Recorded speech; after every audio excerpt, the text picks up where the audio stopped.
What up, everybody? It's your man Dame DNYDC. And it's my brother right here, Big A Sam Adams. It's another Two Mics Up Tuesday Blitz. And man, we back. It's been a little minute. Life has Yeah, been happening. Things happen, right? And we just life been both life. was right. And we both were just talking, man, just trying to make the best of the situation that we're in. So we thank you all, come on in the room, let us know where you're joining us from. Uh, I want to do a little housekeeping. I want to thank our sponsors over at 94 Media House for bringing you and bringing us to you this evening live. 94 Media House, digital design company. Uh, they bring you some of the boldest and dopest designs out there for small businesses. So if that falls into your purview, small, mid-sized business looking for a way to elevate your brand, check out our friends at 94 Media House. They doing some real great work. And I'm only saying that because, one, I'm a client. Two, they're a sponsor. And they really help design this whole layout and everything that Two Mics Up has been bringing you. So shout out to them. We thank you. And like I said, I see a couple of people coming in. Let us know where you're joining from. If this is your first time joining us, go ahead and drop a one in the comments so we know that this is your first time joining us. We're gonna have some fun tonight, but like we always do when we start, Sam, what's been good with you, bro? How you feeling? How's everything, man? What's been going on in Sam's world? Oh man, that was like 3, 4 questions all at once. Let me see if I can roll them up real quick. I mean, everything been good. Still working, still gaming, still trying to relax, and retirement is kind of like part time right now. But we just try to get in where we fit in. That's about it. So, shout out to everyone who's coming in, and we about to get it cracking for y'all. Oh yeah, we gonna get it popping, and like we always do on Tuesday Blitz, man. We like to talk a little entertainment. We like to start by lightening the mood, but I didn't get a chance to put this in. There was some sad news Yeah, today. One of the most talented brothers that we had seen at the time, hit the scene. D'Angelo passed away today, and it's been a tough one. I feel bad for his family and his son. yeah, His mom. Angie Stone, another great vocalist and contemporary of our time, passed away earlier in the year, and it's just tragic. And when you saw it, Sam, I don't know what were you like? Cause I mean, I know I had to do a double take, and I was like, "Yo, yeah, what the really?" What was yeah. your take? Hearing that news today? Just disbelief. Yeah, And then you start to think. I got to thinking just because of the hiatus that D'Angelo's been into, yeah, because we really haven't seen him since he did the Versus show a few years back. So it was, then it's like TMZ is like the be all know all. So it's like everyone's trying to fact check and everything. And then once I saw that they officially dropped it, I was just like, dang. So I was just thinking about the albums, that he blessed us with.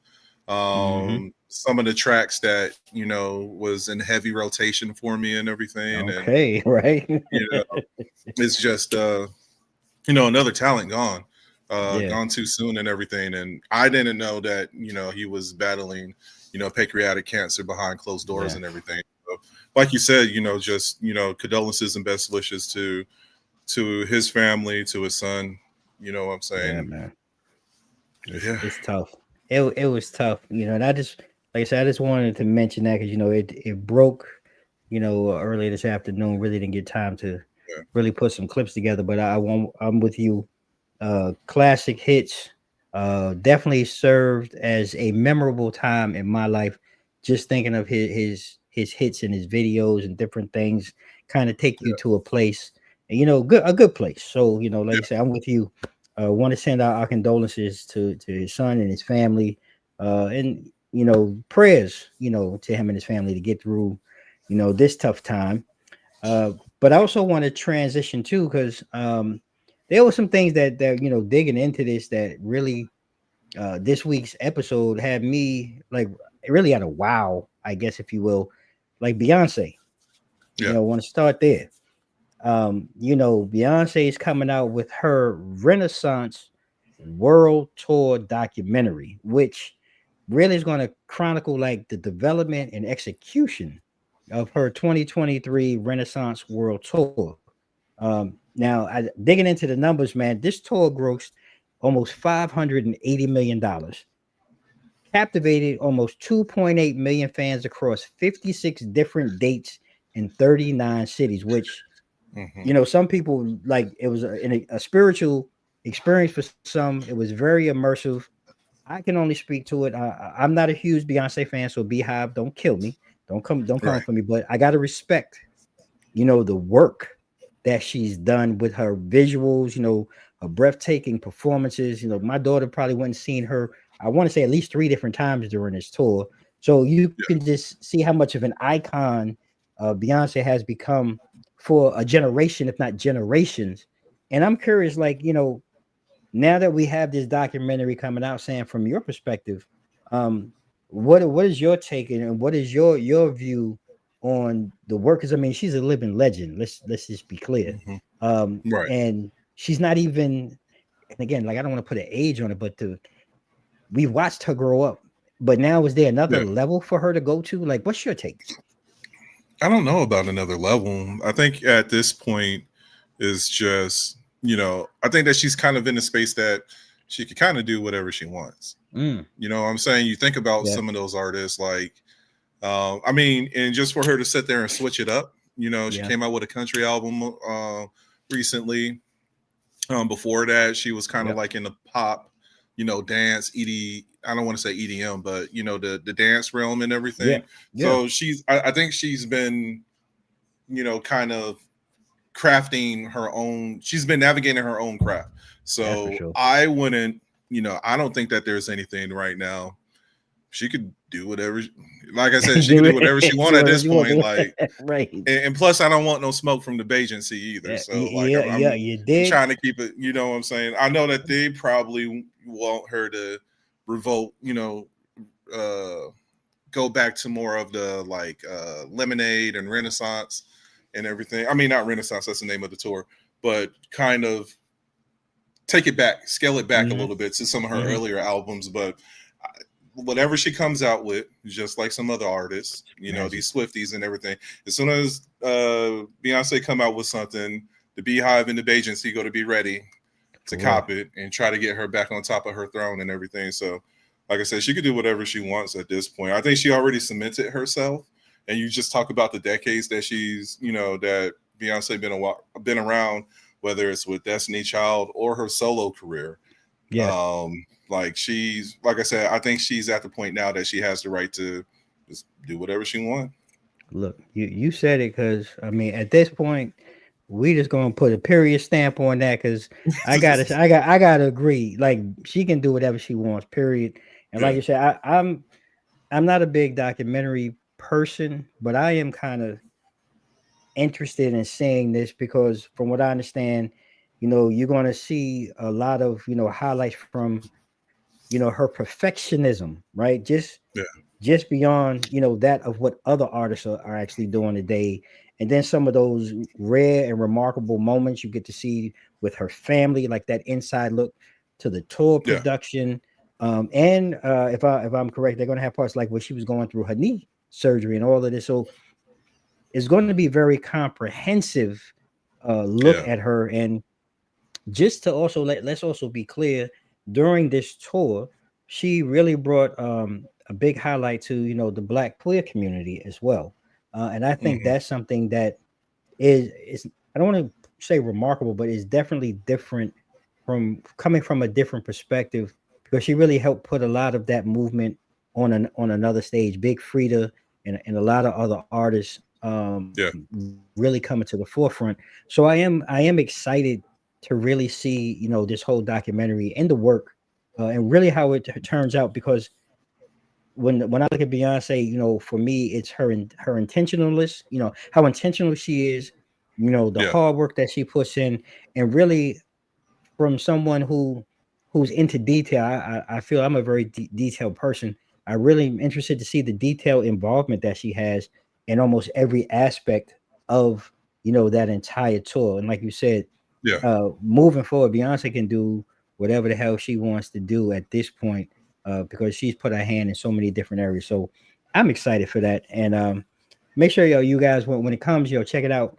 We'll definitely share some information. We may be talking about it as it actually hits the scene and after we get a chance to watch it. I think it's going to be dope. Um, on another note, while we're staying in entertainment, we also have some things that are coming to TV for those who like to stream and do different things. For those Marvel fans, you got Loki season 2 coming out. It's been a big break from season 1, and then I don't know if any of you watched The Bear, season 3. But I'm excited because I actually do watch. Well, I did watch the first Loki, but I'm probably gonna have to go Yeah. back and watch it to kind of get my mind right for the second one. But it's received a lot of positive reviews from critics, from what I've heard, are really pretty much for the conclusion, its musical story, and really Loki's character arc, which I think was missing a lot. Like when you go back, you kind of get a glimpse at his story, but he never got a chance to fulfill his arc. So I'm really interested in seeing that in this. But from you, I know you're a gamer and you're into some of the Marvels and Comic-Con and different things. Like, what is it that maybe you're looking for or interested in seeing, from this, second season of Loki with Marvel?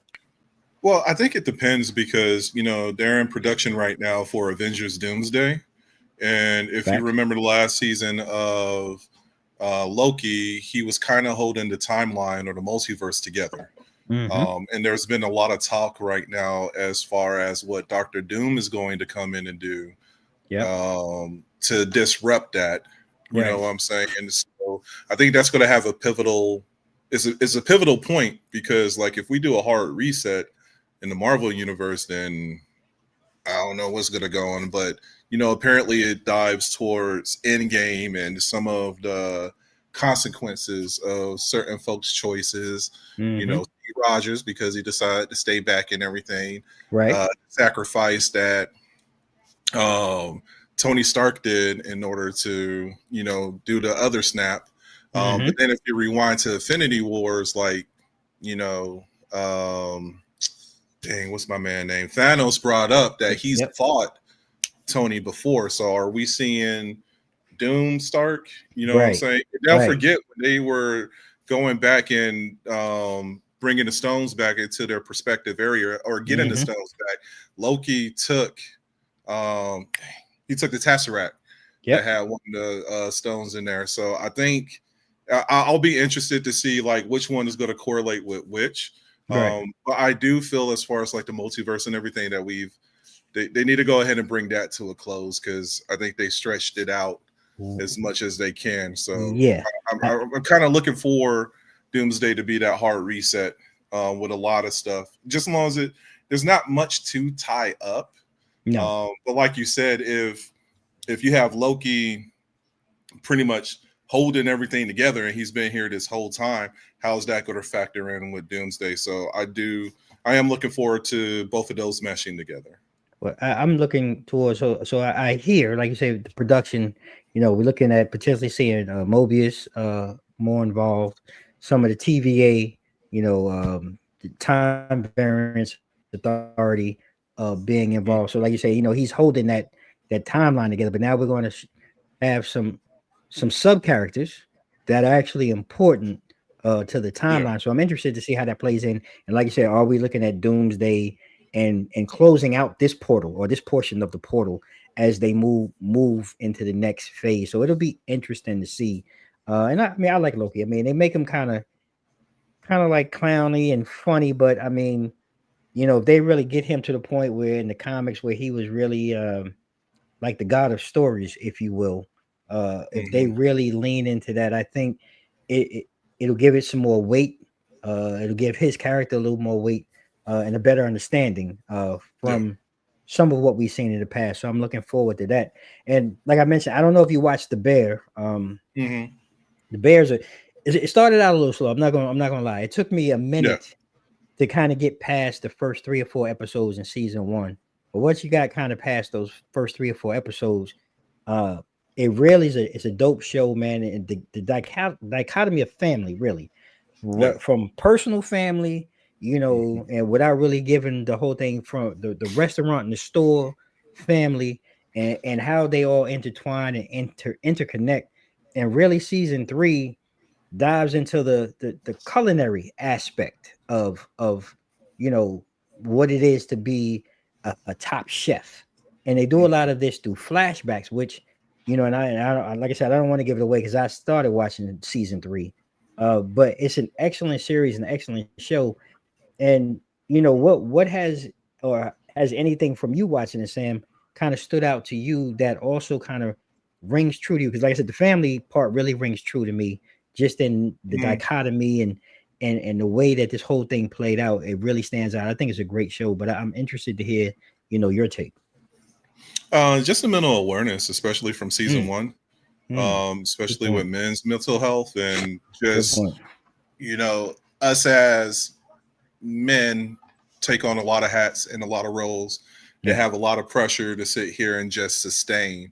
Mm, Um, and it is challenging. So to kind of like see it real time, on TV for the past couple of seasons, like some of those pressures that he was dealing with, is like I can serious. relate to that. You know what Serious. I'm Yeah. saying? Yeah. When you kind of feel like you're on your last leg and you're just doing your best to keep things afloat, and you have people coming at all angles of your neck and everything. So I'm very appreciative that they do dive into that. Um, like you said, the family complex and everything. Mm-hmm. Um, that has the tendency to hit too, because Yep. a lot of us wasn't built around a nuclear family, and Yep. dealt with daily challenges with that, and just trying to sit there and survive that as well too. So shouts out to the director Yeah. for an excellent series that, like I said, it hits on a lot of facets. So I'm real appreciative of it. I haven't tackled season 3 yet, but I Mm-hmm. have watched the first 2 seasons, and like they're preem, man. So Yeah. Yeah. um, It's dope series, man. Dope yeah. series. I would encourage anyone, if you're looking for something that maybe is outside of your normal genre, or not your type of thing. Because I mean, I wasn't at first, like, man, I don't want to sit here and watch no culinary show, man. I Hmm. mean, I like to cook and everything, but yeah, but to actually get into it, like you said, the mental health, the dichotomy of the family, and it gets real deep. Yeah. As they really started moving into each character, breaking down each character's, backstory, then how it tied into the whole family and everything. Man, I'd really say go out and give it a watch. The Bear Hmm. season three, is available now, so go check it out. And let us know what you think, in the comments. How you feel about, all of these things. Beyonce's documentary getting ready to come out, Loki season two, and the Bear season three. Hit us up, let us know, man. We'd like to chop it up and hear your thoughts. As we get ready to make this transition into, we're gonna get into a little sports like we always do. And we had college football playoffs and everything. We hit week 7. Week 7 was a little crazy, because there were several major shakeups, and going to start a little high level, and I have to be honest with you. Indiana has put the college football world on notice. Not only last season, because last season, we were like, Indiana. But now, I mean, they're really a college. I want to put them in a powerhouse, but they are a team to be reckoned with. After they just, I can't even call it a stunner. But for those who look at the schools, Oregon and Indiana, Oregon has a little bit more shine to it. But they Yeah. took them down, 30-20 in Eugene, making this a really a victory that moved, the Hoosiers into legitimate title discussions, in my opinion. I know it's still early, but if we're looking at it, I mean, that game, man, for the most part, to me, they really put their stamp on their style, their brand, and who they are as a football team. And they shut down the speed as far as I was concerned of Oregon. They contained it. They did a great job of moving the chains and making plays when they had to. So I'm interested, from your point of view, Sam. What did you see watching this game unfold? I call Indiana like JMU light because they took Coach Zengetti, and then like the whole damn team just packed up and left here in Harrisonburg to go to to go to Indiana and everything. So, but just to see the transition from week 1 to week 2, and excuse me, from year 1. When Zengetti was over there at Indiana to this year, starting the season off undefeated, head out there to Eugene and doggone obliterate the Ducks. And I didn't have that in my cards, to be honest. Sure but when didn't. you look at it, the Hoosiers defense, that was like perennial right there. Just for the fact that they came over there and Oregon only netted like 64 yards in the second half. Yep. So they came over there and shut them down. That late pick by on Dante Moore kind of sealed the game too. So now like we're talking about the Big Ten, and it's kind of weird because we don't have no Penn State, and I know we're going to talk about them in a minute. Bye-bye. But they're the only one that we're sitting here and chopping it up with really is doggone Ohio State. They're kind of, what I'm saying, the young gunners that's out there and everything. So it's like, here we are. But kudos to them, man. I'm happy for them. And it's good to see. We hear these stories every once in a while as far as your USFs, or your Coastal Carolina, your Liberties, your JMUs, you know what I'm saying? So it's good. And Indiana's always been there, but they're kind of bringing themselves back into that limelight. So, shout out to them. Now, the question is, with 5-6 games left, how are they going to sustain this momentum? I hope them going to Oregon doesn't sit here and, that they get that arrogance bug. Right. You know what I'm saying? Still got to be a little humble because, you still got a lot of, we're only through the first half of college football. So that's right. Yeah. Look, I like it because right now, Indiana's out there, man. They mixing it up on everybody, giving them the business. You know what I mean? That's pretty much how they went back home to Indiana. And you mentioned Ohio State in the Big Ten. Look, Ohio State defeated Illinois 34-16 over the weekend. And looking at it, I didn't realize they extended their streak as the AP number 1 to 14 games, which is an all-time high for the program. And like you said, the Big Ten itself has really disintegrated from the teams that we would normally talk about. Like I said, we're going to talk about Penn State. We're going to talk about, we're looking at, you're not hearing much from Michigan. You're not really hearing much from anybody else in the Big Ten. So the landscape itself, what's happening right now? The SEC has really pretty much become right now the college football playoff field. If we're being honest, the way everything is turning out. So looking at Ohio State, Sam, like, is this really going to be their best chance, do you think, to really make noise? Because one, I'm being honest with you, just looking at the Big Ten, I don't see a threat. And we just talked about, and I don't want to be dismissive of Indiana, but I really don't see right now, and it's early. If we're looking at the championship for the Big Ten, I still see somewhat of a disparity between the two programs. But from your perspective, what do you see with Ohio State? I don't know because, Ohio State is still on the mountaintop. But let's not forget, like, last year, I believe Indiana and Ohio State played, and I think it was just the fact that Indiana couldn't really net any offense. Right. Their defense was on point. You know what I'm saying? It was the offense that came over there, and that was lacking a little bit. So right now, like I said earlier, kind of look what's going on, Altavise, and what's up, Ronell? Right now, if I believe that there could be a run for the money. Maybe I'm jumping the gun early, but if you can sit here and contain and shut down the offensive power of Oregon. You know what I'm saying? Mm-hmm. I think that, and don't get me wrong, Ohio State is like loaded on both Yeah. sides. But Yeah. you know, I believe at least defensively when they go, tit for tat, it'll be competitive. The question is whether or not Indiana moving forward can sit here and capitalize, Mm-hmm. get the ball down the field and actually score. Right. So if they could do that, like I think that it'll be a good game again because like last year that joint dragged out till about the third quarter and then Ohio State just opened it up. You know what I'm saying? Yes. But it was a really defensive minded, like it was a gauntlet between the two. So, now if Ohio State make it past them, then it's probably going to be a wrap, and I can see them repeating, winning back-to-back titles and everything. Because outside of that, there's really nobody or no other conference. Like we were talking earlier, like there's a couple of hidden gems, like Big 12 got Texas Tech. You know what I'm saying?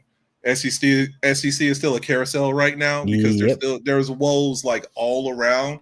So you don't have, like we were talking at the beginning of the year of the football season, you don't have those perennial teams in the SEC, and they're not. I think just because of the name, they're going to sit here and we're going to see those names in big, from the SEC and Big Ten come in the tournament, and that's just going to suck for your other conferences because Mountain West probably going to have one. Big 12 might have two. One or two. Then we got to worry about Notre Dame, independent as trying to squeeze in and everything too. But they hanging on the lifeline too.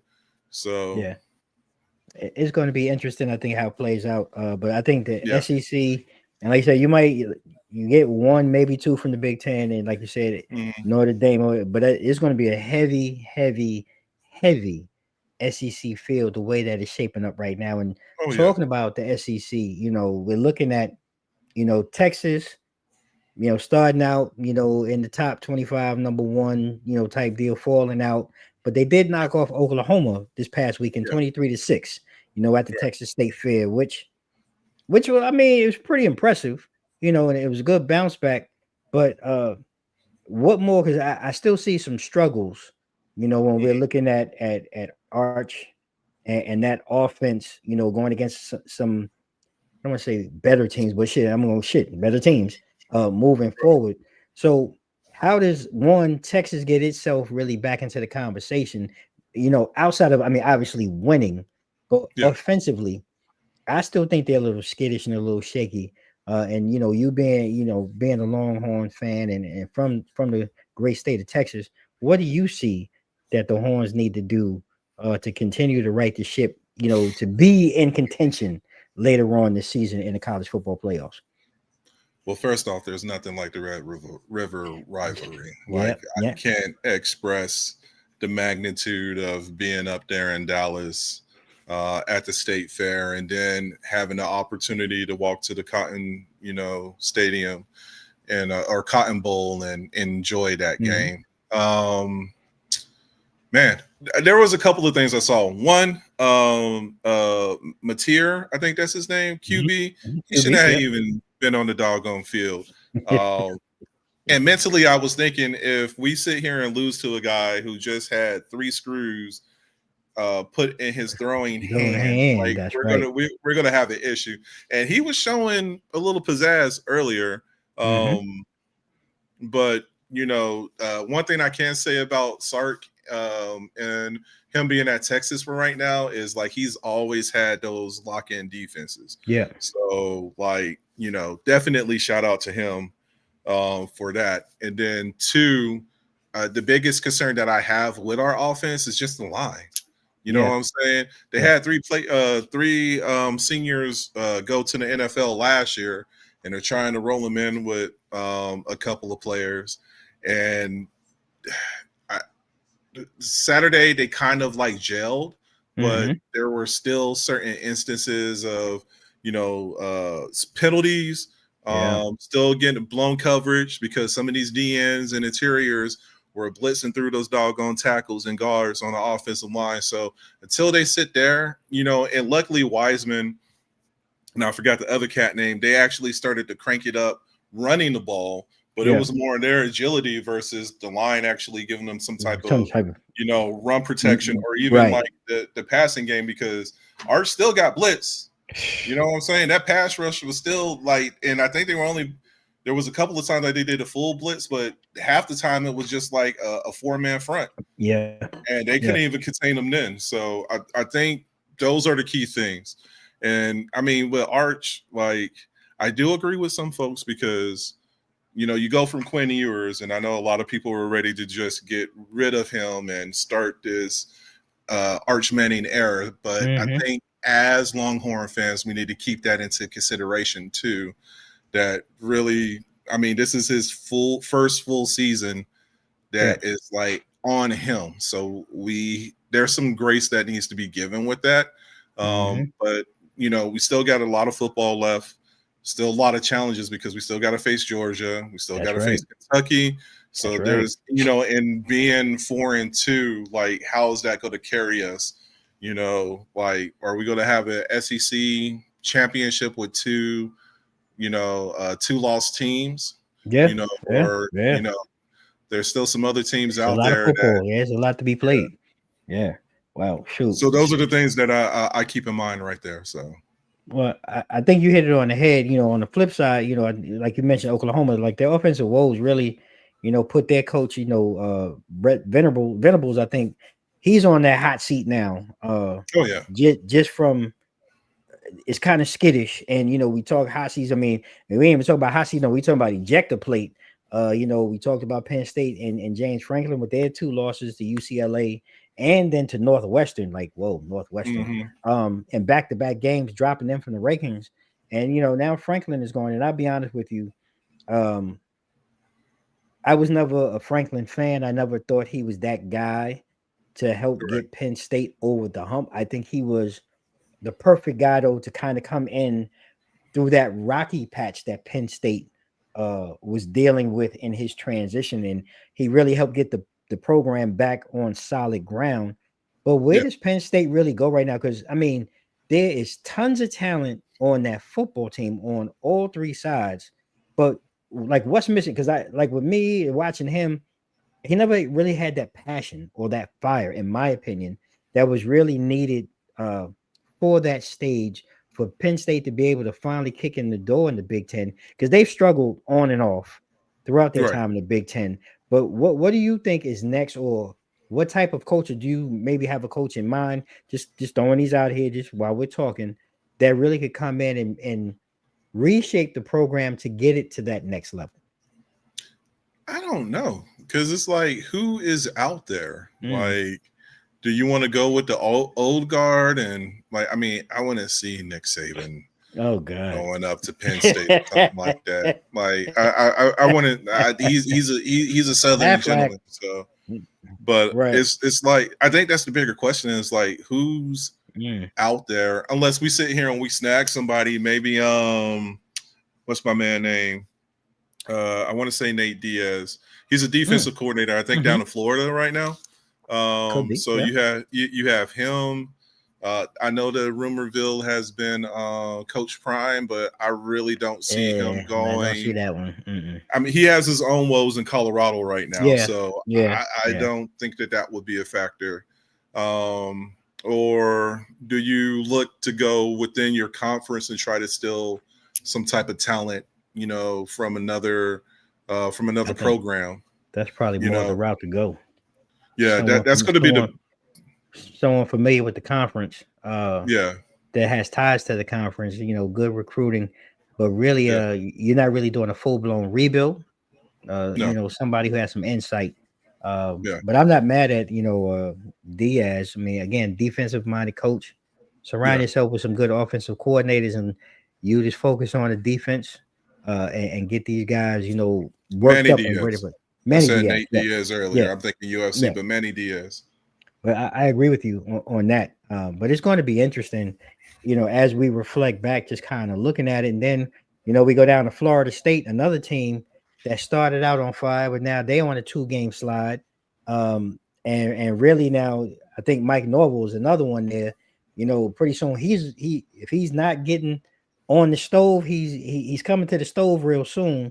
and they're going to really have to really work because they started out like gangbusters, and I mean, it looked like the old Florida State was back and in the building. But I think they're going to have some work to do. But I think they might, and I don't want to call ACC world soft, but I It think is though. it is, and I think they Let's have. be clear, like and no knock, because I know people going to be like, "Oh, well, we got Clemson," and it's just like, Yeah, well, that's really yeah, it. yeah, that's it, So buddy. Yeah. and that goes to like when you talk about power conferences, Mhm. we really thought that this was going to be the year of FSU. You know what Sure I'm did. saying? Sure did. And like they lost 3 in a row, so Hmm. if anything, the coach probably going to be gone by the end of the season. You know what I'm saying? That's Let's what just. that's what it's looking at. That's what it's looking like. I think that's where we're getting to as far as like his career.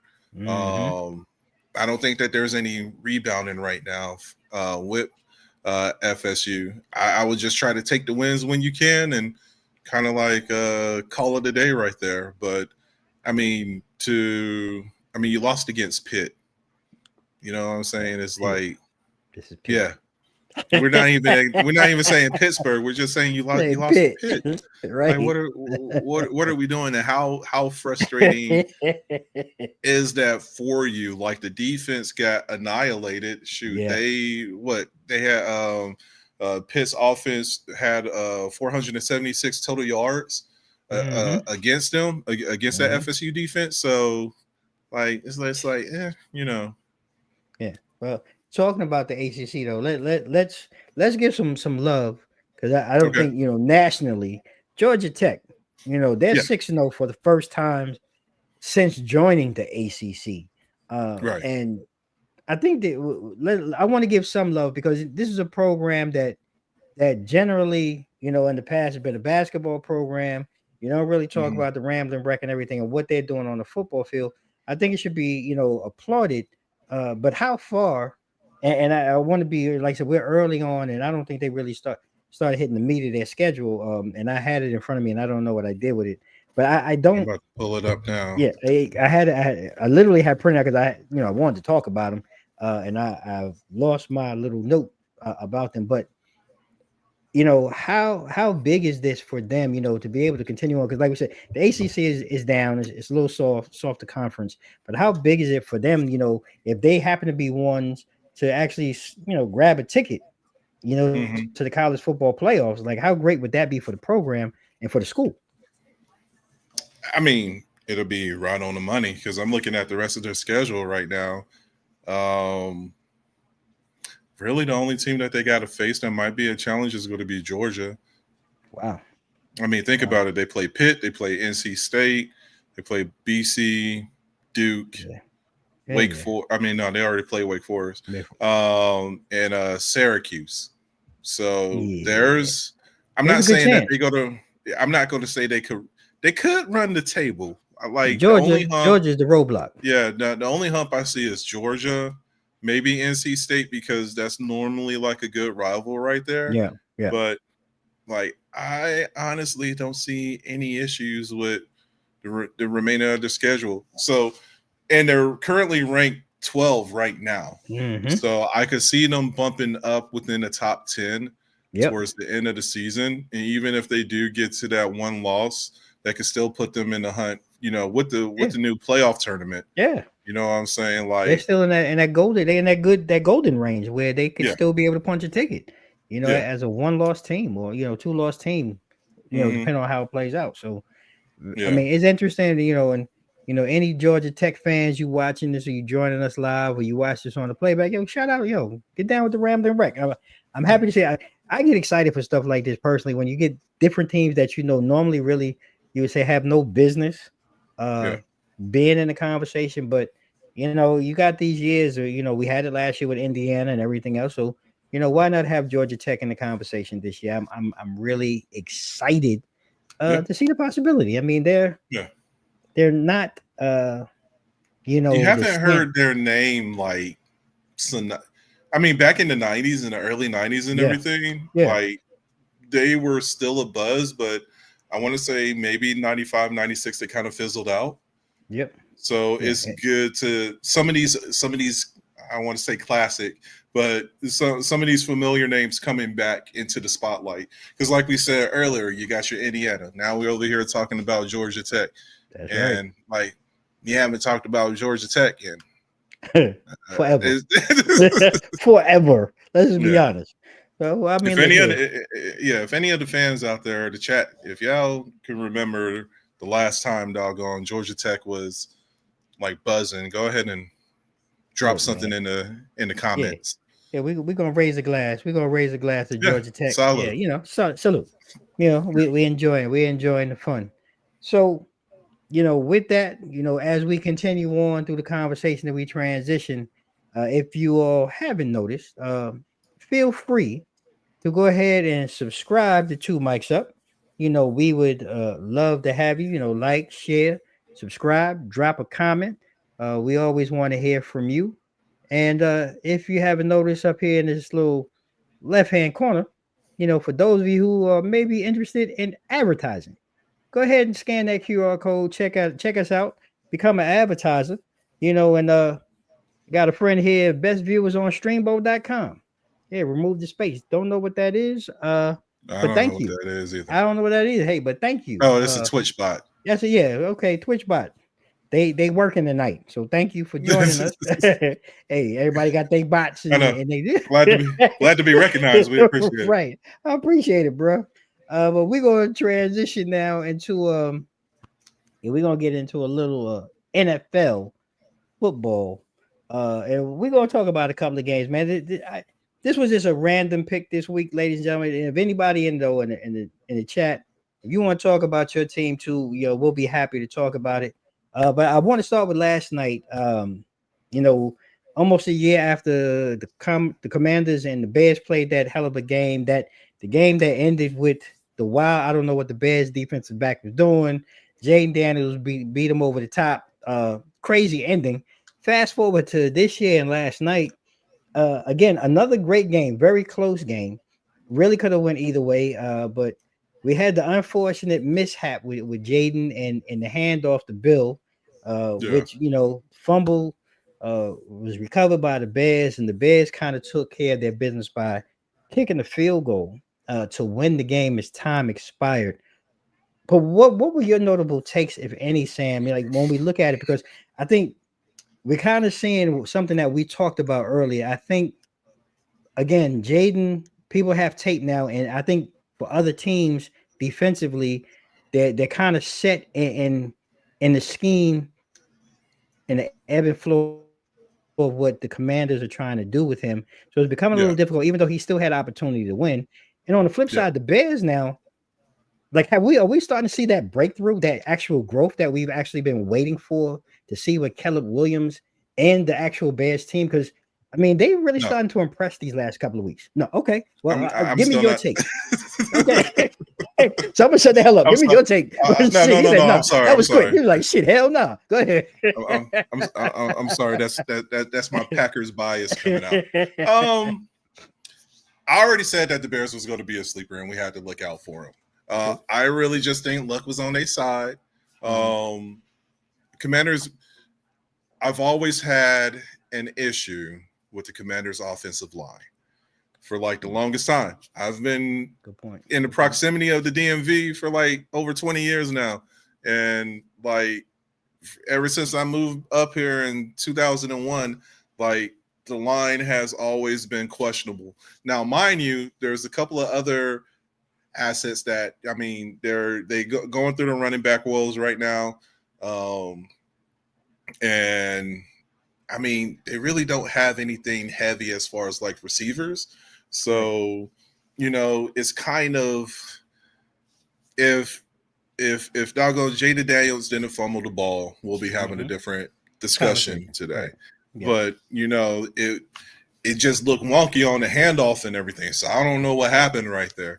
Right. But with that being said, the better team won. Doggone Caleb Williams took his time, marched the team down the field, got the field goal. And I was just like, damn, it really doesn't matter. And they ate the time management was on point too. Because they left the Commanders with nothing to sit here and try to rebuttal anything. So we're talking. I don't want to say we're talking two different games. You know what I'm saying? There was a fumble on the Commander side. Bears took advantage of it. Close games ain't going to get the Bears over that hump, though.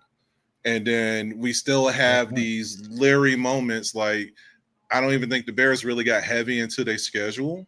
You know what I'm saying? So now they're about to get a couple of challenges in these next couple of games. But I can't say that the NFC North is really up for grabs because, like, it is.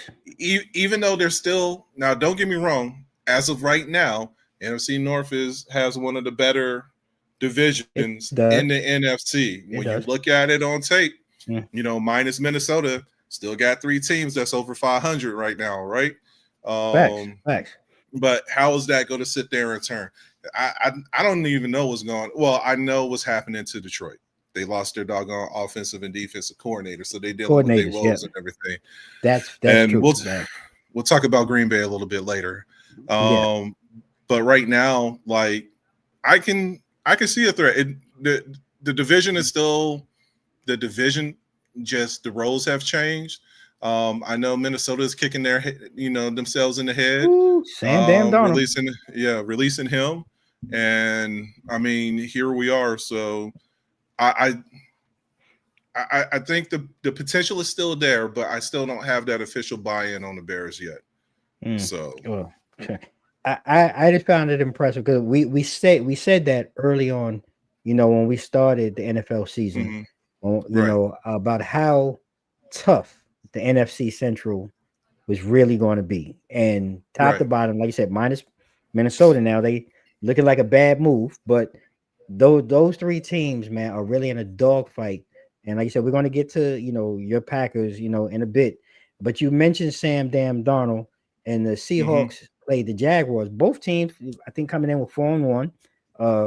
Surprisingly, you know, because I know you and I were both on the Jaguars. Like, yeah, okay, scratch them. But some way, somehow, they've low key managed to, you know, come into this game at 4-1. But when I looked at this game, watching this game, Seattle's defense really bounced back big. By really, they sacked Trevor Lawrence 7 times, and it really looked like it was 70 times because the man was under duress pretty much the whole game. And what's his name? My man Smith Najaba. Man, that boy just dominated. Sam Darnold, like I said, the Renaissance, whatever lake he was dipped in last year, it has carried over into Seattle. And this dude, man, he's on freaking fire. And they really, the score, I think, wasn't, it was closer than really what took place on the field. But I'm curious to know, like, what do you see now for both the Seahawks and Jaguars moving forward as they progress through the season? Hey, look, I don't know. We're kind of going to the point that, you know, that defense is, I don't want to say it's giving us Legion of Boom vibes, but it kind of is. You know what I'm saying? They stout, man. They out there. I didn't picture Seattle to be in the stance that they're in right now. Agreed. I mean, I have to say that I'm impressed with it. Like I said, Cooper Kupp went off. He was influential on picking up Sam Darnold. Like there's some hidden, I don't want to say hidden talent, but you just got the right talent there. And I'm just excited to see, like, can they, you know, contain this momentum that they have right now in Seattle. And like, I'm bugging because like we were clowning Sunshine Trevor Lawrence for real even though both teams are 4-2. And I want to say that the Jags are like right under the doggone Colts right now. So that could kind of go either way. And who had in their cards the Colts leading the doggone? I know we didn't. We damn sure didn't. Yeah, that's for sure.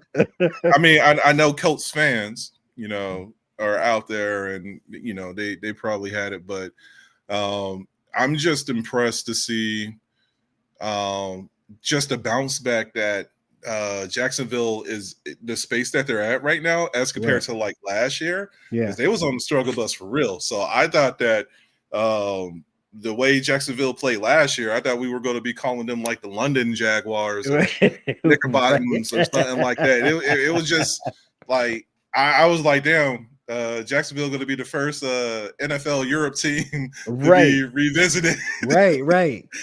Got to work out these flights and everything in the new stadium. Bro, so this was the furthest thing I know from both of our imagination, and even talking about like from the furthest thing for imagination, because I know this one right here, some people may have been, shocked and amazed at watching what happened down in Carolina with the Panthers and the Cowboys. Listen, and I think you and I both had just want to know what your thoughts are, John.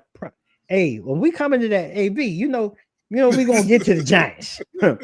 Just know, sis, we are not leaving this conversation without getting to that right there. And we're gonna come back to it. You don't speed, don't go nowhere, because we got comments on that. We get into that. Trust me. But shocked and amazed about look, and I think we mentioned I believe I might have said it when we talked about the Panthers not being the same old Panthers. They put some pieces together. From one week to another, Bryce still has some struggles, but this is kind of what I envisioned a running game, and it wasn't Rico down there, but Rico, he told his former team, like, look here, man, I'm coming to put in that work. He put his boots on, his boots was on the ground, and he went out there. I mean, basically, it was 230 plus yards of scrimmage yards. Both a buck, I think it was 180 on the ground and 50 more in the air. He came in and put in work, man, and talk about a revenge game. But is Carolina, and we talk about the Cowgirls rarely, but is Carolina really at a place now with Canales as the coach? Are they really starting to put the pieces together? Because looking at the South, they're technically in second place, and it's kind of shocking when you say Carolina, recent Carolina being in a position to compete. So, it's good for the city. I think it's good for the team. I think it's good for the NFL. But what's your take on when you look at them? And you can talk about the Cowgirls if you want to. I really don't care. I don't give a shit about them, but you can go ahead. Man, okay. Because I got some friends who are like Panthers fans. I think that they played a good game. They played a hell of a game. I feel it's still going to be tough because, oh man, I don't even want to say it is. Spencer Rattler is doing his thing in New Orleans. You know what I'm saying? He is. No, come on. I agree with you. The last couple of games, he's actually looking like a quarterback. He actually looks like he's settling in to being a starting quarterback. So I will agree with you. The panic in his feet is gone. He's kind of settled down into a pace. So I agree with you. Yes.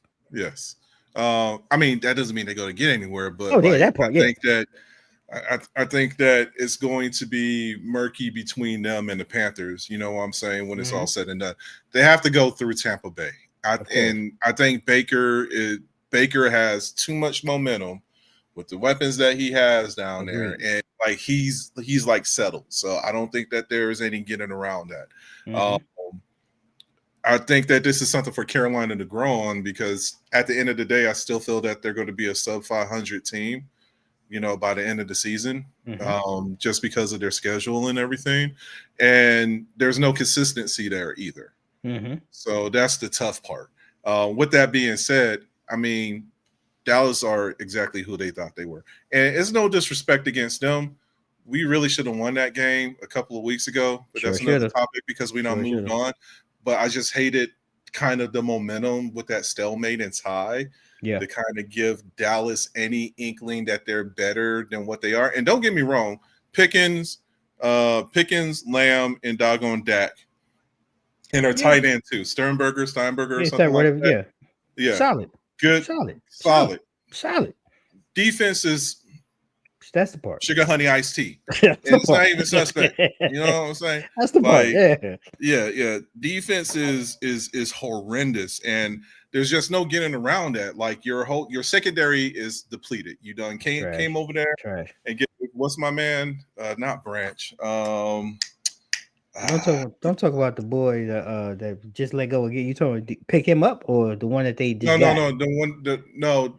Since they couldn't pick up Micah's contract, they gave somebody and help me out, chat. They gave somebody like that 4-year, $96 million deal. Oh yeah, he ain't this shit. I felt like it was charity money, but like at the end of the day, like he's not earning his keep.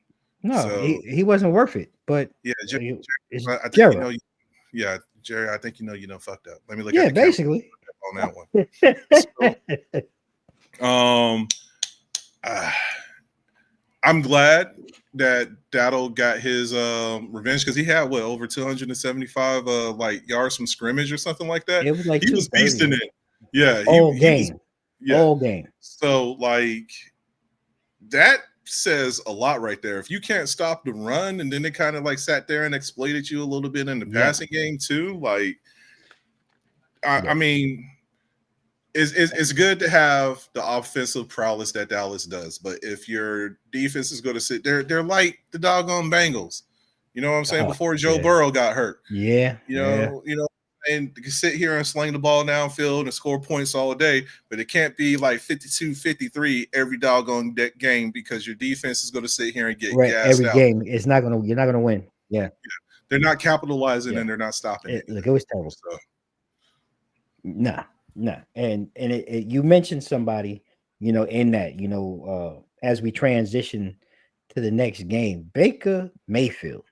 And look, right now, I gotta say MVP Baker, because this dude has been, look, I'm just gonna say it, fucking lights out in damn near every game. When I say clutch, and a few years ago, there's no way in the world we would even be putting MVP with a Baker or a Mayfield in anything, but this dude has really found his space, his growth and everything in Tampa.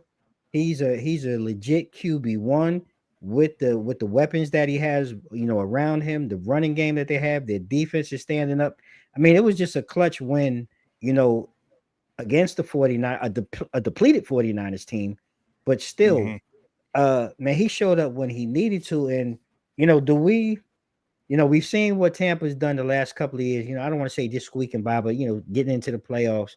I know that the NFC South is not the toughest of divisions, but do we finally, looking at the landscape right now of the NFC, do we, are we ready to really legitimately put NFC in that conversation with, a Detroit, with a Philadelphia?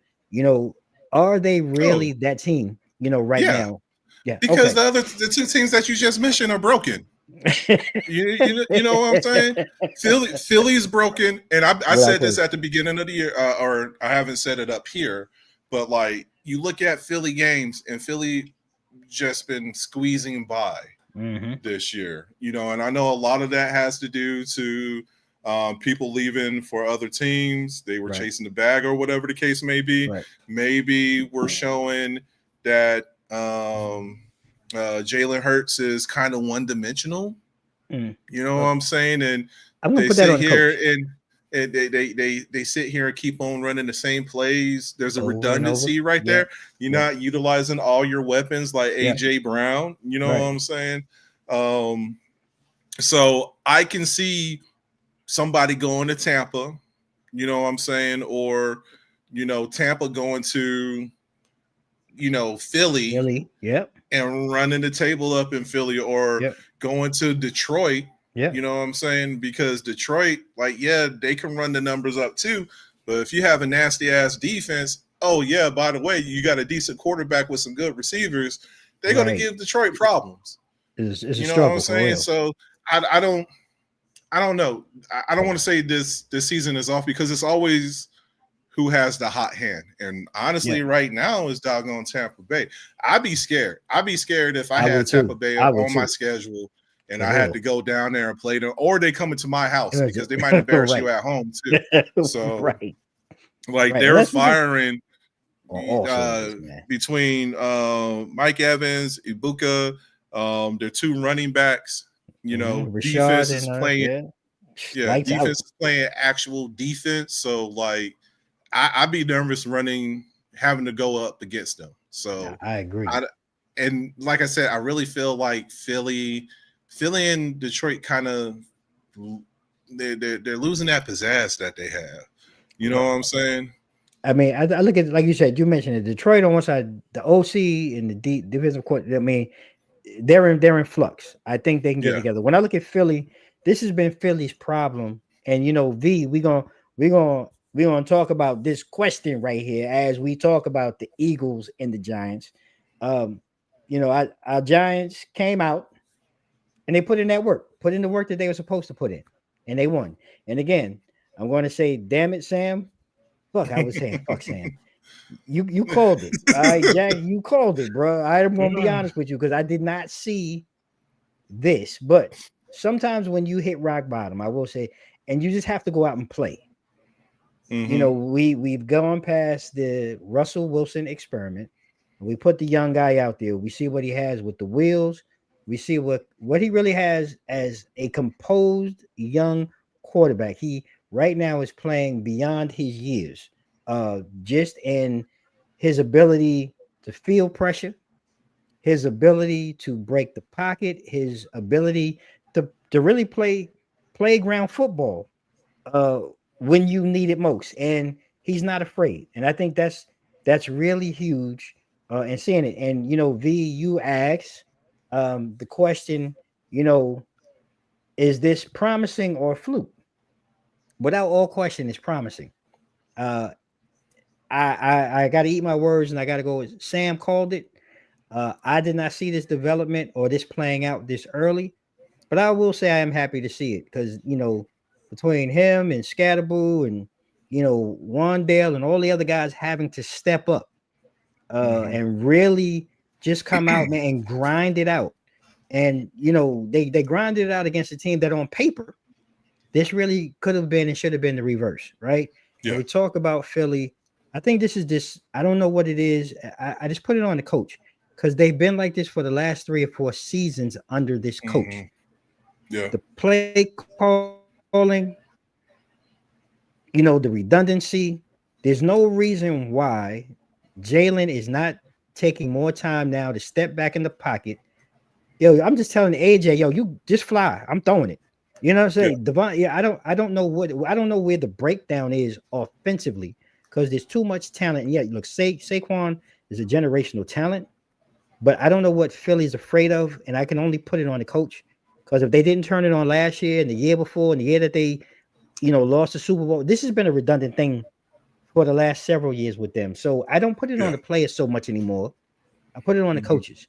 The only thing the players can do is execute what they're called, and I don't think they call enough pass plays. Personally, I don't think that's in the coach's playbook. He wants to play safe. So if this is how you're going to play, these are the type of games you're going to get. But that's just my opinion. But yes, promising, V, promising. We have something. We have a future to look forward to. And thanks to Sam, the genius here. But your take, Sam, on the Giants and the Eagles. I already said my piece about Philly. Philly ain't Philly right now. And if there's anyone who wants to disagree with me, because I know I have a lot of diehard Eagles fans, your wings done got clipped. All right. Yeah, so hopefully y'all can bounce back, but I don't know. As for the Giants, first off, nothing gave me. Look, I never want to see the downfall of anyone. However, I do feel if you have so many opportunities and you don't sit here and take advantage of them, I don't need you on the field. I think we brought it up earlier when we were kind of debating whether or not Jackson Dart should start right now. Yeah. I feel that, and it's crazy because Jameis Winston seems more of a coach. Exactly. You know what I'm saying? Or anything else. That veteran guidance. He's giving Jackson Dart that more than what we're seeing out of Russ. And I think that was the intent. Let me get under Russ tutelage for a little bit, maybe for a year. Right. You know what I'm saying? And then from there, I can take it. But, you get an opportunity, you got to capitalize on it. Jackson Dart could have had a concussion, got banged up, here comes old Russ, and what he do on the first play? Threw the Listen, ball in the goddamn ground, listen, and he got his just due with that. You know what I'm listen. saying? If you seen when they took Jackson into the tent and Yeah, and the coach, I mean, he's chewing the damn doctor out. yeah. Basically, I mean, he was saying, "Look, man, get him the Hey, fuck look. back out here Hey, because I look. didn't see. I'm not going through this." Hey, look. I'm not gonna lie. That was some Friday Night Light shit right there. It was. It was. That He's coach "Look, looked like, man, yeah, that get coach him looked out like here." John Voight. He was like, but can he play? You know what I'm saying? And he didn't say it Like, that nice though. He didn't say it that yo, nice. He was, it was mad wild. Like he was popping listen, off. And then when listen, Russ threw the ball in the ground and you just saw like dot damn it and MF bruh, is everywhere, I was like, yeah, bruh. he's about to get yanked out. Look, Hey, look, that's probably the last time that we'll oh, ever see Russ. it'll be Jameis next time. I Yeah, guarantee. oh yeah, definitely. It'll be Yeah, oh Jameis yeah. next time. Without a doubt. Hell yeah. Without a doubt. That's gonna be old crab legs McGee, James Winston coming out. It's gonna be a wrap after that. Like this is it. There is no more. Fact. And Right. like Garbage, Dave. Right. Garbage. and like there's not even any ROI. Like they can't send them anywhere because I'm pretty sure. Terrible, man. I'm pretty sure that there are teams that need quarterbacks. But ain't nobody gonna go after Russ right now. Nah. Nobody, Because it's done. there's nothing. You might as well, like, the Bengals had an opportunity to go after him. Nope. The Raiders, Nope. Minnesota. Nope. Who else? If anything, Tennessee, because Nope. I was in my Nostradamus mind reading. I really thought that Cam Ward was going to do something, and I mean, he's legitimately going through his rookie woes. He's legitimately on a terrible team, though, too. Though, let's be honest. Well, and that's true too, because they lost a lot of assets too, and everything. Yeah. So hopefully Tennessee will sit there and they will build around him. You know what I'm saying? Because they now that the coach has been fired. That's all we can hope. Yeah. Well, maybe the coaches need to get fired so they can sit there and rebuild. So it's got to be something, man. It was this David. He'll be hanging with Sierra and her goodie. In a good. Well, look. Hey, look. Her goodies coming to the stage in New York did not work. Hey, look. Eating a spicy buffalo footlong. Hey, one thing, and I know that we got to move on, but I just have a quick question for you because we haven't talked about it, and we could be real brief. Go ahead. What is your feels on Baltimore right now? Good Lord. So injury aside, right? Because I mean, look, football is a game of attrition. We all understand that, but they have just not met the expectations. I don't know what's going on with Derrick Henry. With seems like he's caught the fumble bug. He's really been vomiting up the football really bad, right? Yeah. I don't know why they look Cooper Rush for some. In the style of offense that they run, to me, he's not the guy as your number two. Right. I don't know why they let Huntley and the other guys go. Like, there's just so much that's going on. I don't know if it's become an internal thing because even like Zay Flowers with the drops and the fumbles, like there is just so much going on in Baltimore right now. Yeah, and Dave, I haven't even talking about the defense because the defensive coordinator, I want to say he's the head coach, or he left to go somewhere now. So that is another big aspect, and the players are just defensively. Their secondary was a strength. It no longer is. It's really more of a liability. They're getting no pressure on the ball, and it's one of those things. And it's funny that you mentioned that because we were at work talking about this last week. Like, has the team in Baltimore have they fallen on deaf ears with Harbaugh? You know, like, is it time now to really start considering maybe there's time or a need for a new voice? And, you know, has Lamar maxed out his capabilities with this current regime and this current staff? And is it time to just blow it up and move in a different direction? I mean, there's just so much going on. I don't know if it's the water. I don't know what it is, but I know injuries are number one. But when you look at everything else underneath the hood, it's really bad in Baltimore. And I don't see them, honestly, I don't see them rebounding because Pittsburgh, I didn't expect them to be as on point as as good they as they have been. are. Right. Not even going to lie. Did not expect that. Low key, again, just because Cincinnati could put up, I mean, even Joe Flacco just stepping in, he got out the car and threw for Mhm. damn near 200 plus yards. You know what I'm saying? So, Put the cigarette out right quick. yeah. All right, let me go and put me in, coach. Like right. Yeah. I mean, he just got out the car.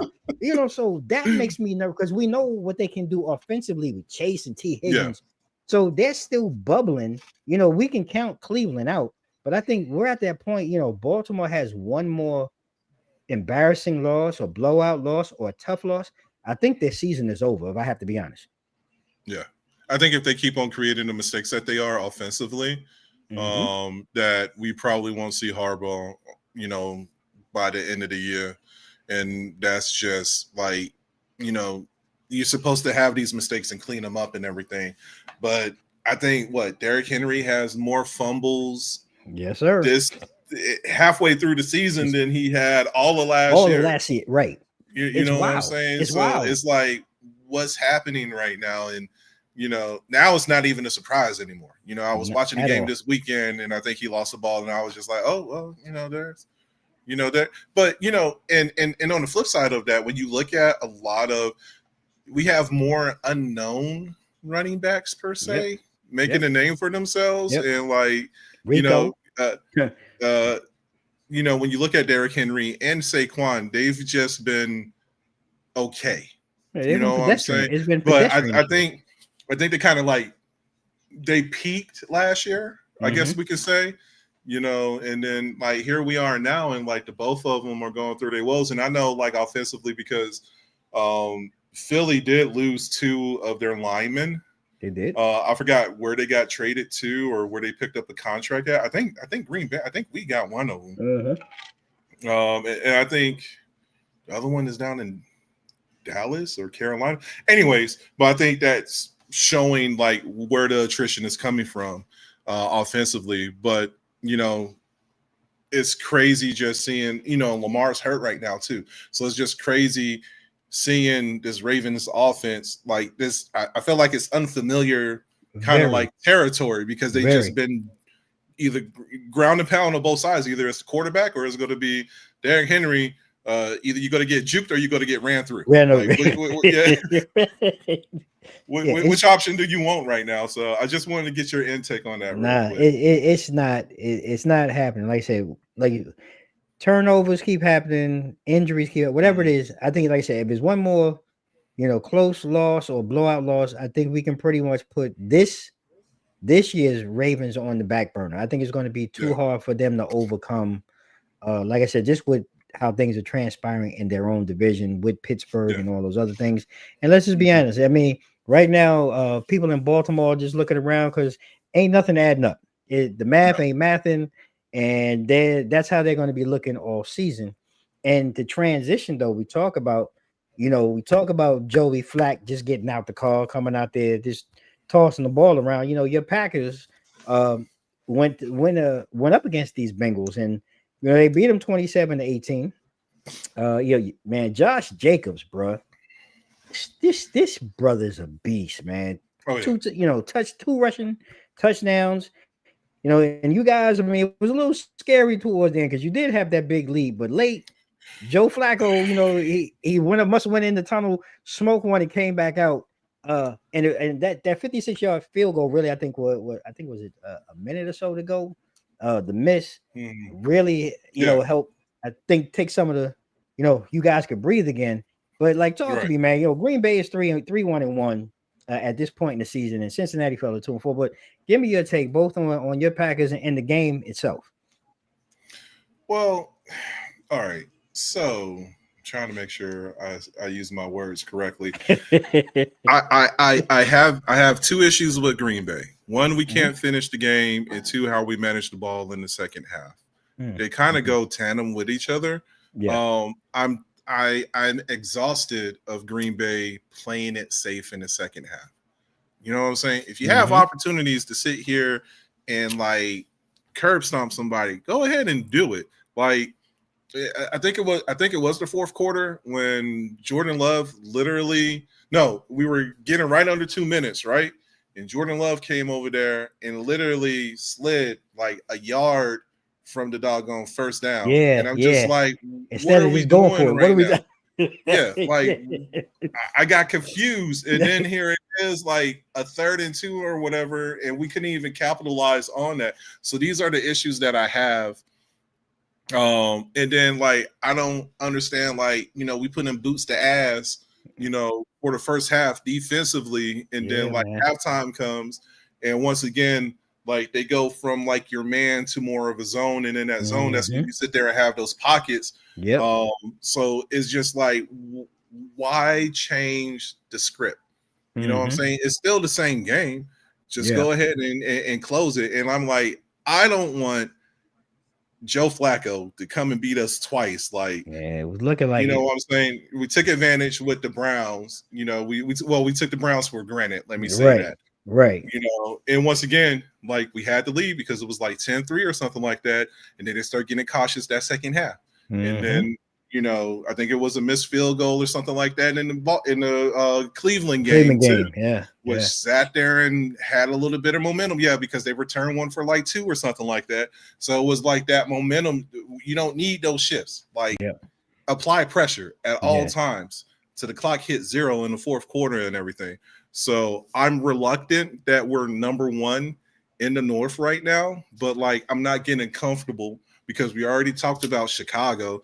I'm skeptic, but who knows? You know what I'm saying? Can't leave out doggone Detroit, even though shit, their defense can't stop nothing right now. So like, I mean, but it could be that carousel in the NFC North right now.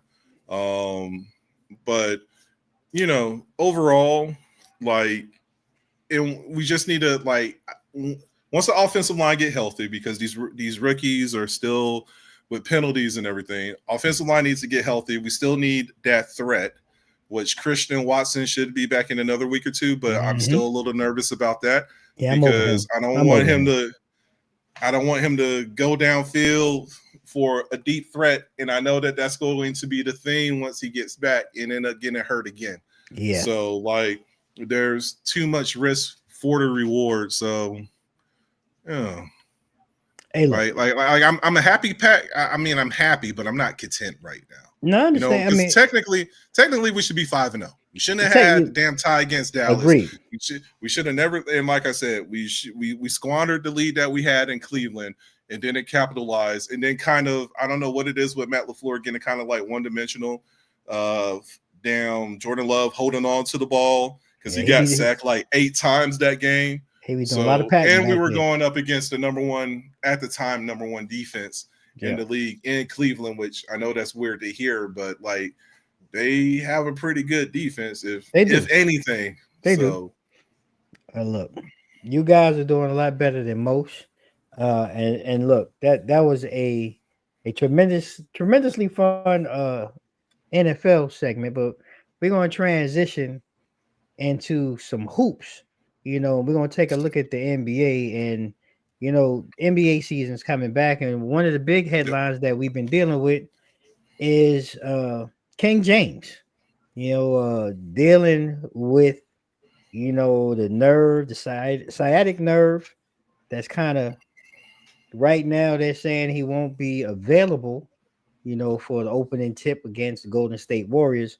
And are we starting to, I mean, I want to be realistic. Are we really starting to see that final slowdown and end game for LeBron? Because I'm looking at this, a lot of different things. We're starting out at just 23rd season, if I'm correct. Yes. He's achieved just about everything there is to achieve.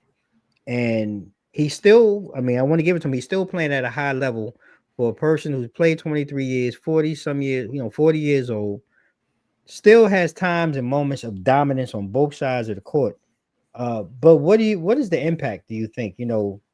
Should we really start, and again, as fans, I don't want to say as LeBron, but as fans, should we really start looking at him as the treasure that he really is now, and really start giving him his roses, this season, because this may actually be his last.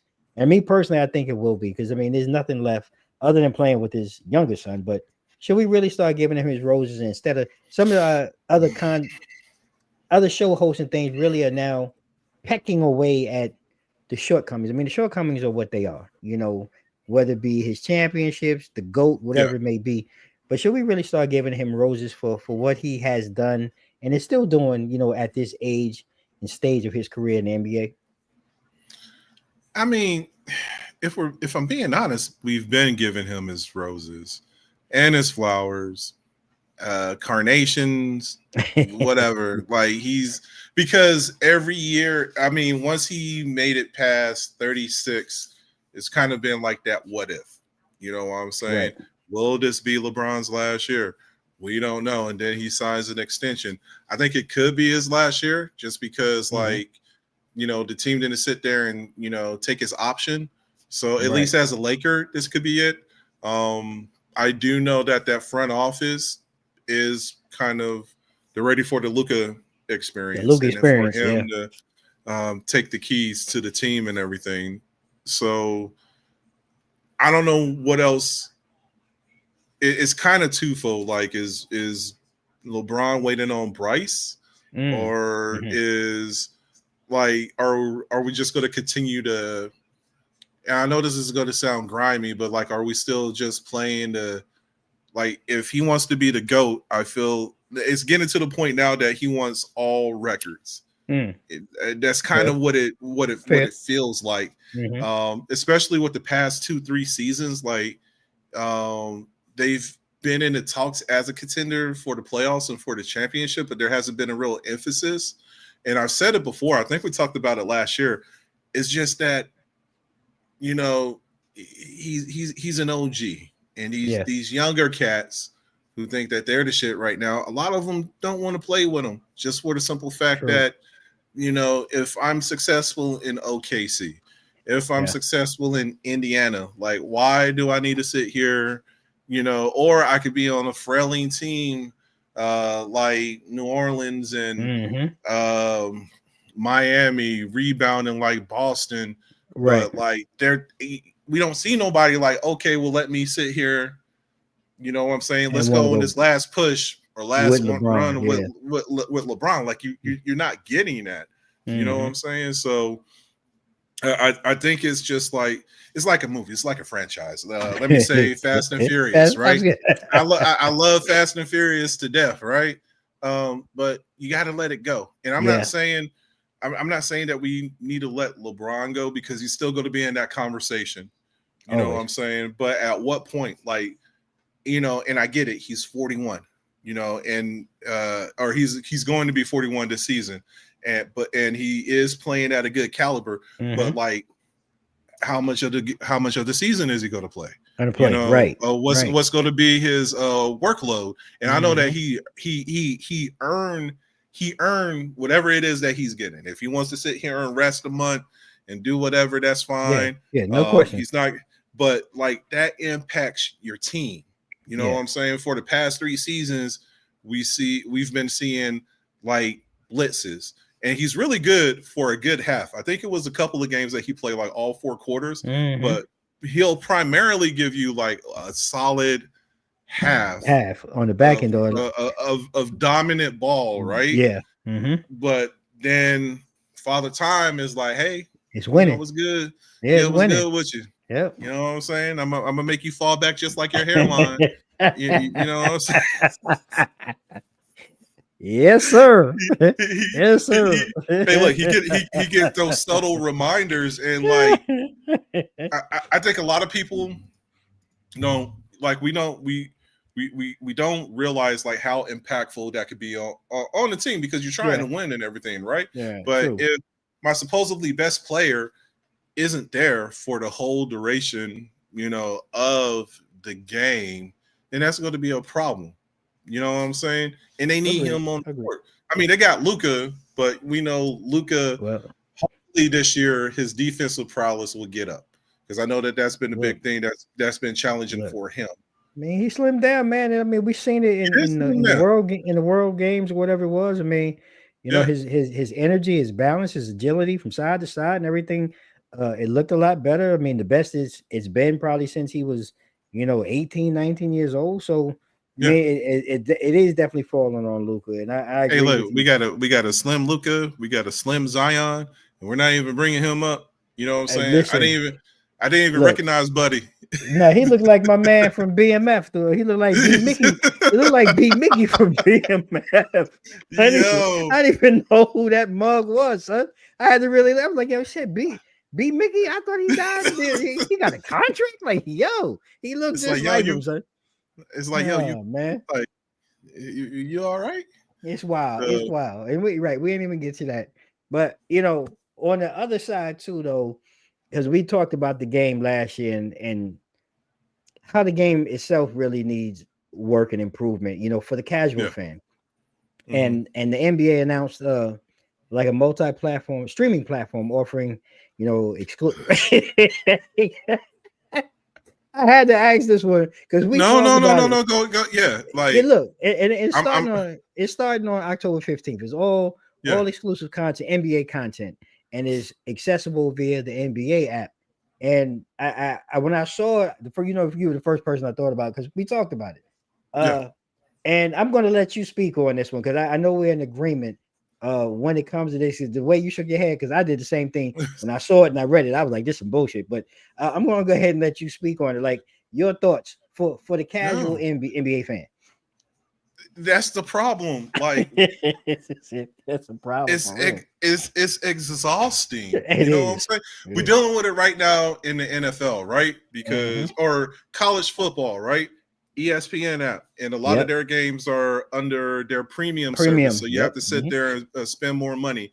Then you have Peacock because Peacock does goddamn Notre Dame Notre Dame games. games. Then you Yep. have Fox, Yep. which is regular Fox, and then Fox Sports Sports. 1 Yep. and 2.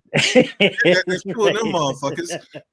CBS, and then by the way, get Paramount Plus. That's You know right. what I'm saying? And And you don't can forget. watch traditional games, and That's then on right. top of that, because you got Warner, now we got HBO Max. Yo, that's Like right. just look and Disney, because you got Yeah, Disney Plus, and if that's you right. get their ultimate bundle or whatever, then you can start streaming Damn. ESPN and Yeah, Hulu the games. Hulu. That's right.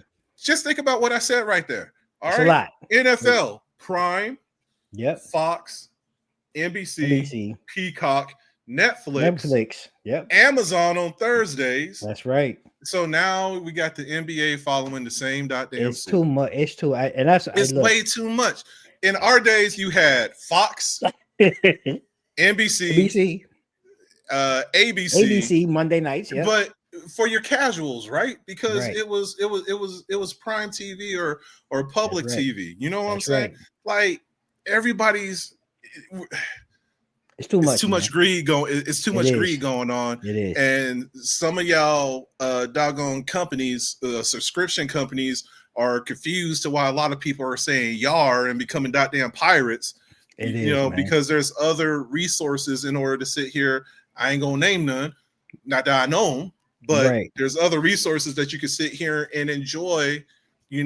Something that used to be for free that you could get That's right. on like the little digital ways. You know what I'm saying? You could get one That's of those right. old school satellite antennas and Oh, you stick get it the to your rabbit ears. goddamn Yeah. window. Yeah. The rabbit You ear know what I'm joints. saying? Like Yeah. what happened to those days? Now everything, and like especially in today's economy and market, like Yeah. it's way too saturated I with agree. all these doggone social media. Like, I mean, not social media, but just streaming subscriptions. And granted, now is this the NBA TV?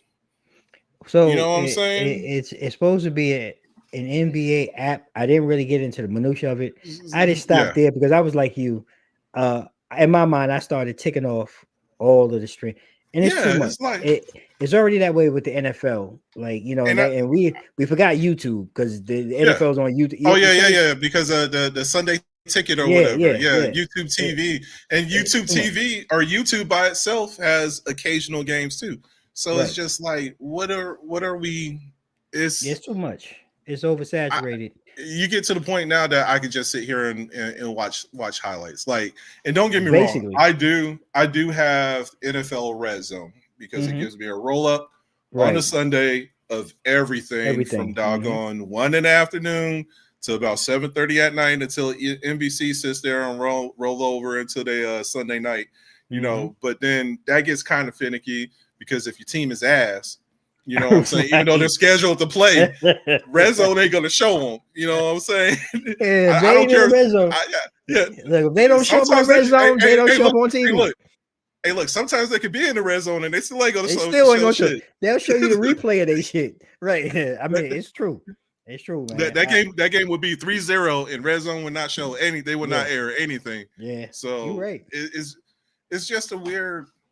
It's just a weird space that we're in, and like I get it, you know, and it sucks because like I get, you know, we look at football as a sport, but the NFL is a business, so the NFL is going to carry themselves like a business. The same thing with the NBA.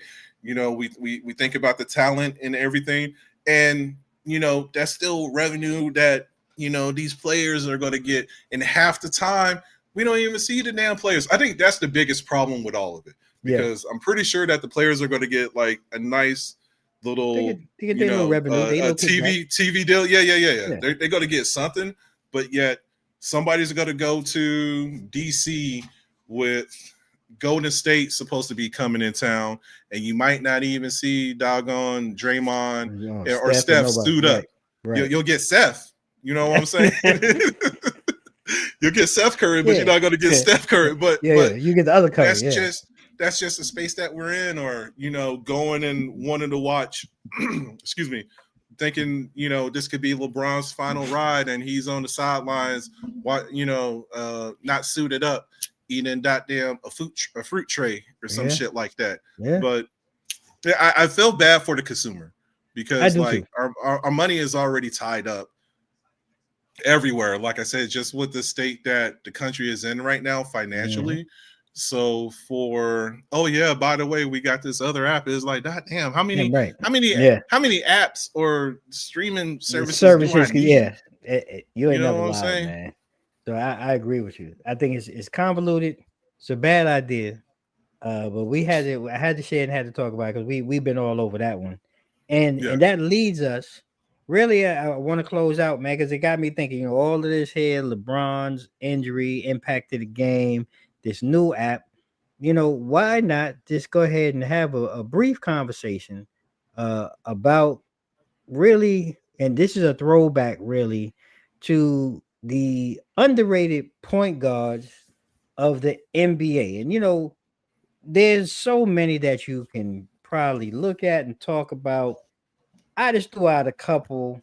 You know, I look at some guys like Kevin Johnson, you know, with the Phoenix Suns. I thought he was a monster. One of my favorite was Rod Strickland. I think he was definitely underrated.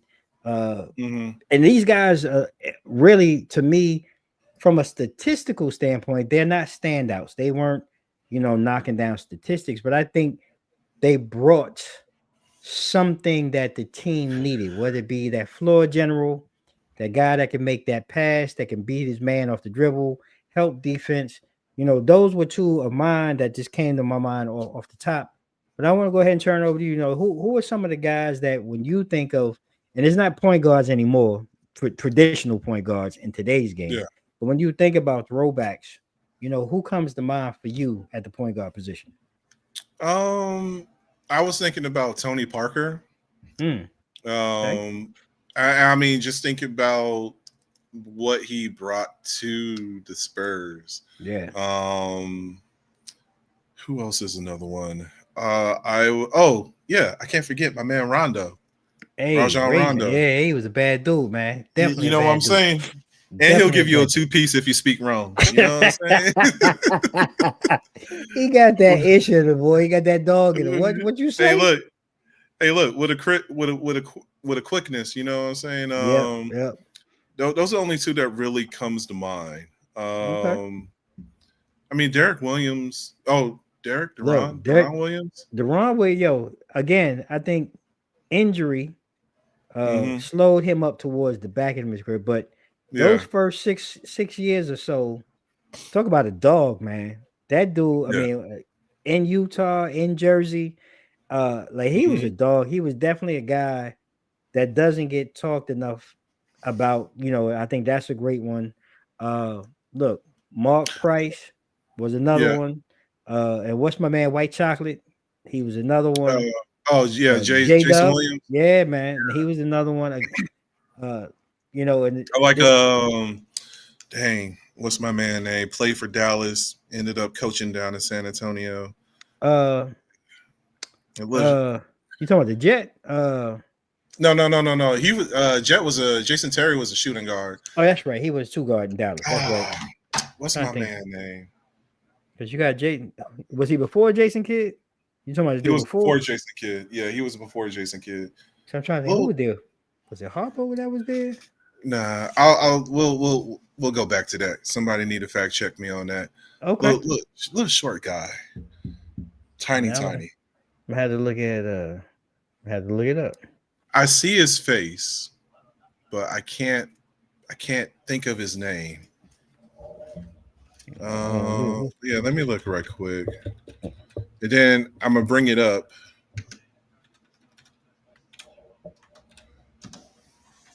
Let me see who they got.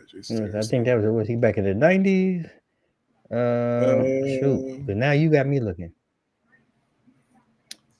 I can't think of his name. Maybe I'm thinking about of Derek Harper, but no, not Derek Harper. I wouldn't have known. I would have been like okay with Derek Harper. It wasn't Jason Kidd. No. Yeah, that was only because Now I got to go ahead. Now I got to go find. Now we got to figure it out. I know. Or maybe that was it wasn't. Oh, JJ Barrera. Oh, little JJ, little man, Pitbull. Yeah. Pitbull JJ. He was a bad dude, man. He would go hard in the paint too, man. He would take a beating. And he was a hell of a shooter. Oh yeah. Yeah, he would definitely go ahead and get you buckets when you needed it too, man. So listen, ladies and gentlemen, that's how we're gonna close out tonight's conversation. I want to thank you all for sitting here rocking with us, man. We had a lot to cover tonight because we've been gone, and we wanted to get it in. I hope you all enjoyed. You can check me out next week, Wednesday. I'll be sitting down with we're gonna be talking a little plastic surgery. We're gonna sit down inside with Hollywood's trusted plastic surgeon, Dr. Nicholas Nikolov, Chief Medical Officer of Cell Sound. As you can see, he was sitting there with Miss Phaedra Parks, one of his clients.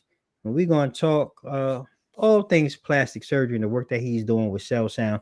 So check me out next week, Wednesday, August 22nd, 8 p.m. right here on our YouTube channel. Make sure you go ahead and you share with a friend. And before we go, Sam, anything coming up that you're going to be working on? Are you getting into this weekend or coming up? Let me see. Well, I'll be streaming Friday. I'll be closing out Borderlands 4.